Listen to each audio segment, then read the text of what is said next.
My name's Derek Holmes, and I'm the lesser half of two parts.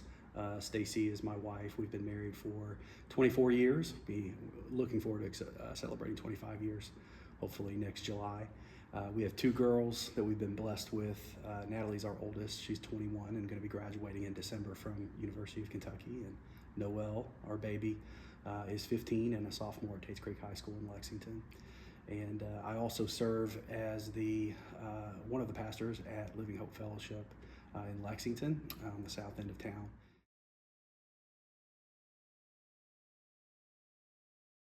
I came to faith when I was young. I have grown up my whole life in church.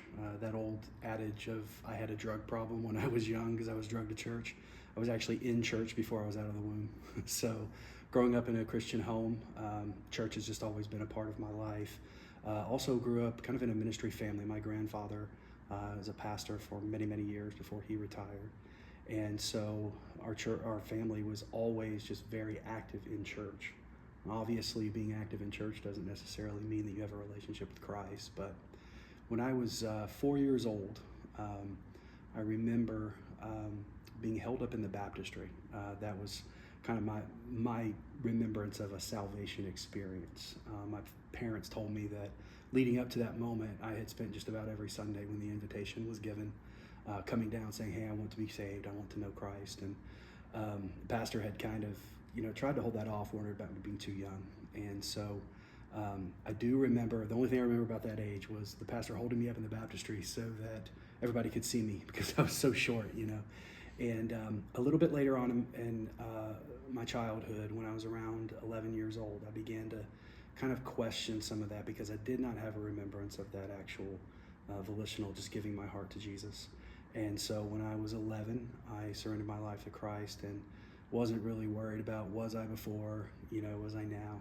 That's all paperwork in heaven, I guess you could say. And so I put my faith in Christ when I was 11 years old and was baptized then. And around 16, 17 years old when I was in high school, I felt kind of the Lord calling me to full-time ministry, to preach the word in some form or capacity, whether it be pastoring or whatever, but to be involved in that. I fought that for a while out of high school and tried to run from that a little bit, but about halfway through college, I surrendered to that, and God changed my whole direction, of course, of my life. I wanted to be an attorney and completely changed that around. But a relationship with Christ, this is one where it is really hard to just put into a small little story because it is a daily walk and a daily relationship with Him. And so through the years, I've seen Him be so faithful in growing me.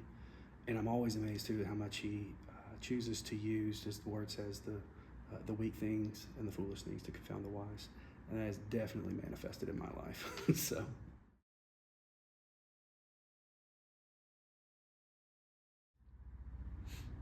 Obviously we go through a lot of difficulties. We see the Lord's faithfulness through all of them. But probably the biggest one that I can think of, and honestly probably think about just about every day, is early on in my ministry as a lead pastor. I became a senior pastor when I was 26 years old, so very young. Wasn't planning for that. It was kind of something that the Lord had kind of brought into place after the senior pastor at the church that I was serving at passed away after a long illness, and it was during his illness that they had elected me to be the co-pastor, and then would succeed as being the primary senior pastor when he either retired or something else. And so during that season, he was also my father-in-law, and so it was kind of a family thing being part of all of that. And so there was a great legacy that he left. He had founded the church. Many of the people in the church were new converts when they came into our church. And so he always used to joke, I'm the only pastor most of you have ever had. You don't even know if you have a good one or a bad one, right? And so about 3 years into to my pastorate, the church began to go through a lot of financial difficulties. They had just built a brand new facility that we were still paying a mortgage for and things. And that was right around the time of the housing collapse and all those things that happened around 2008, 2009. and it affected us greatly, just with being able to handle the mortgage and things. We held on for about 10 years, trying to trying to make things work and things. Ultimately came down to a place where we had to walk away from that facility, which for me at that time was very difficult, because it should have just been bricks and mortar, should have just been a building. But for me, following on and feeling, though personally, as I was carrying on my father-in-law's legacy, I struggled with that feeling of failure, feeling of, man, we should have grown from there rather than seeing some of the problems that we were having. And so it was a struggle for my identity, my abilities, even my calling. Through all of that was around the same time that our church was moving from being an independent church into Southern Baptist life. Our leadership had decided, we need to have partnership. And so I kind of came to know people within the CKNB, and that was a huge personal thing for me, a personal benefit, because I felt like I was on an island. Being young, younger than most pastors in town, I was always nervous to really, kind of go up and talk to somebody or something. And so when the leadership there at the CKNB reached out and I started going to pastors' lunches and things, it was a huge help there. But years down the road now, I've seen that God has been faithful. While our church had to move on from that site, we did not move on from one another. We stayed together. We relocated to another place. We were seeing great momentum, being able to, we rented a storefront and kind of basically just said, we're going to replant and start over. So we replanted as Graceway Church. And about a year in, we were seeing great momentum. A year in is when COVID hit. Our 1 year anniversary at Graceway was the day that the world shut down. It was the first Sunday that everybody went live stream. And so it was just an odd situation. Fast forward a few more years, and we began to see some changes within our leadership structure and some of the commitment levels in people. And so we were at another kind of crossroads of what's God doing here. And so again, all those feelings of identity and ability and all that stuff came back up.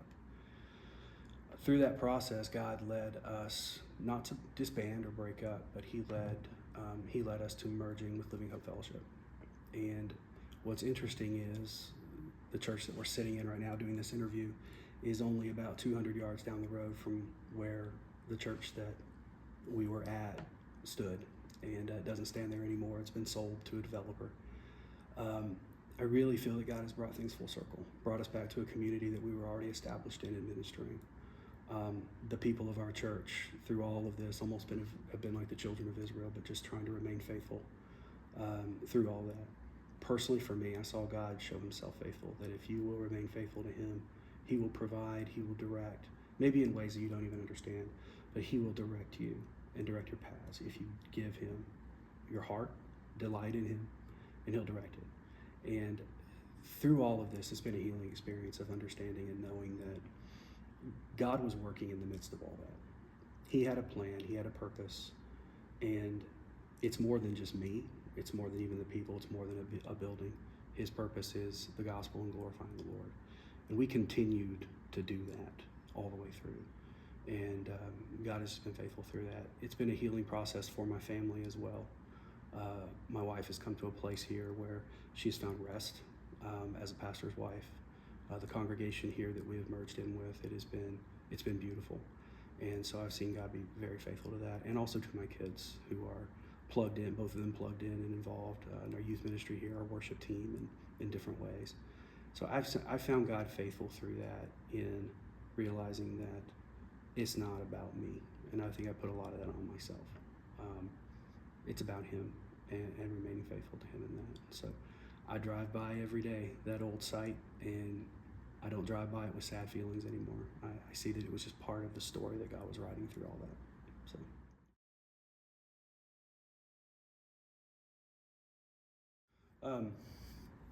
My first introduction to the CKNB was, like I said earlier, was just as a pastor here in town. Our church was independent in its nature, and so we didn't really have a whole lot of connections until one day one of the other pastors here in town that I knew invited me, said, hey, you got to come to lunch with some of these pastors in town. And it's part of Central Kentucky Network of Baptists. It's the local association for Southern Baptist Convention.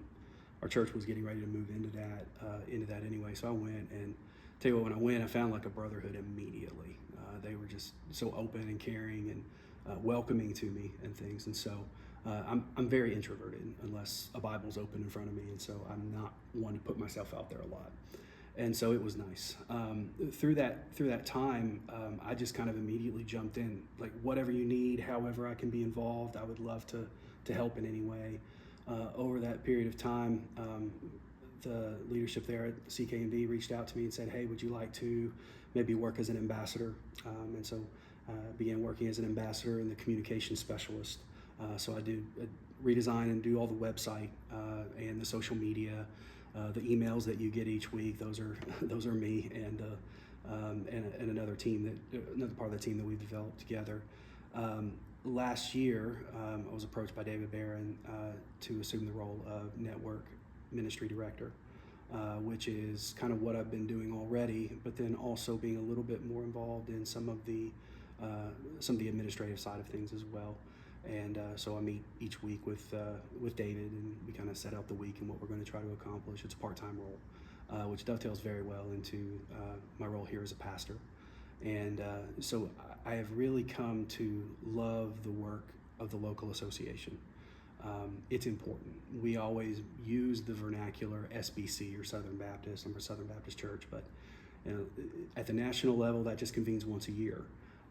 At the state level, that convenes once a year, and some other events, but at the local level, that's where pastors can really find support, and church leaders can really find support and camaraderie with one another. And so I help and assist with organizing the Equip Pastors Lunches, which is really kind of near and dear to me because that's how I got involved in it, and then also continuing with the communications and trying to enhance that, making sure that people know about us, trying to find out ways that we can help to better equip and assist and serve our churches better. And pretty much anything that David Barron needs, I'm here to say yes, sir. So that's pretty much my job description right now. Yeah, so I'm definitely a guy who can be reached. So I've got a couple of points of contact. Living Hope Fellowship, we're located on the south end of town. We're on Grace Drive, 3640 Grace Drive. And we're right off of Armstrong Mill Road that runs between Tates Creek and Man of War. Right at the dead end of Grace. We always say, once you reach the end of Grace, you'll find Living Hope.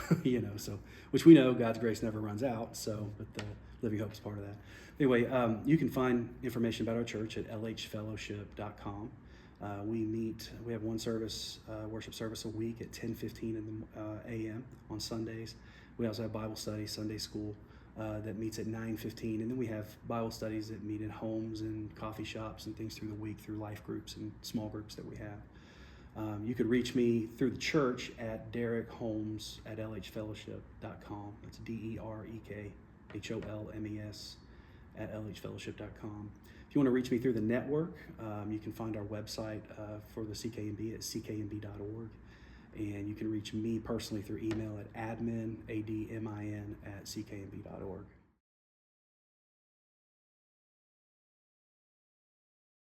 I think probably, given the testimony that I just shared and the story that I shared here about how God has been faithful with me, I feel like that the word that really comes to mind would be abide. Jesus is always telling us to abide in Him. He's the one who feeds the vine, and we're the branches. And you don't have to try to push the fruit out on your own. The fruit comes from Him. He's the source, and so remain attached to Him and let Him take care of the rest of all of that and the fruit, because He ultimately has designed us for His glory, and He's going to choose how to glorify Himself through us anyway. So just be attached to Him and abide.